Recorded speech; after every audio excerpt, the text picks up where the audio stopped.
প্রাকৃতিক বনের ভেতরে পড়ে আছে অসংখ্য কাটাগাছের গোড়া। কেটে ফেলা হচ্ছে শতবর্ষী এসব বৃক্ষ।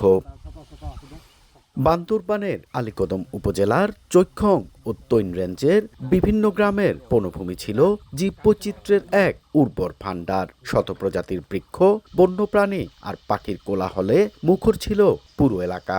কিন্তু একের পর এক বৃক্ষ নিধনে উজাড় হচ্ছে বনাঞ্চল। এখানে বন্যপ্রাণী পশু পাখি ছিল, কিন্তু এখন বড় বড় গাছগুলো কেটে নিয়ে যাওয়ার পরে আর এখন কিছু বন্যপ্রাণীও তো কিছু নাই। শুধু আলীকদম নয়, জেলার থানচি, রুমা, রোয়াংছড়ি সহ আশেপাশের বনাঞ্চলেরও একই দশা। এলাকাবাসীর অভিযোগ, সংঘবদ্ধ একটি চক্র দিনের পর দিন বনাঞ্চল ধ্বংস করছে।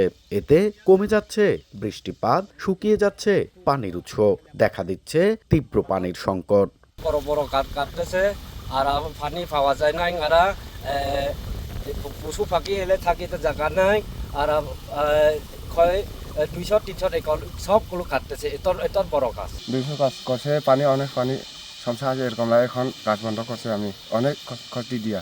অভিযোগ পেলে জড়িতদের বিরুদ্ধে আইনানুগ ব্যবস্থা নেওয়ার কথা জানিয়েছে বন বিভাগ। আমাদের পক্ষ থেকে যতটুকু পানি নিবৃত্ত করার চেষ্টা করবো এবং অপরাধীকে ধরে হোক বা তাদের বিরুদ্ধে আইনগত ব্যবস্থা বন আইনে বা ট্রানজিট রুল অনুযায়ী বা মোবাইল কোর্টের মাধ্যমে যেভাবে হয় আর কি, যেটা সহজ হয় সুন্দর হয় সেভাবে আমরা আমাদের পক্ষ থেকে করবো। বন বিভাগের তথ্য মতে আলীকদমের তৈন রেঞ্জ ও চৈক্ষং রেঞ্জে 5,700 একর বনভূমি রয়েছে।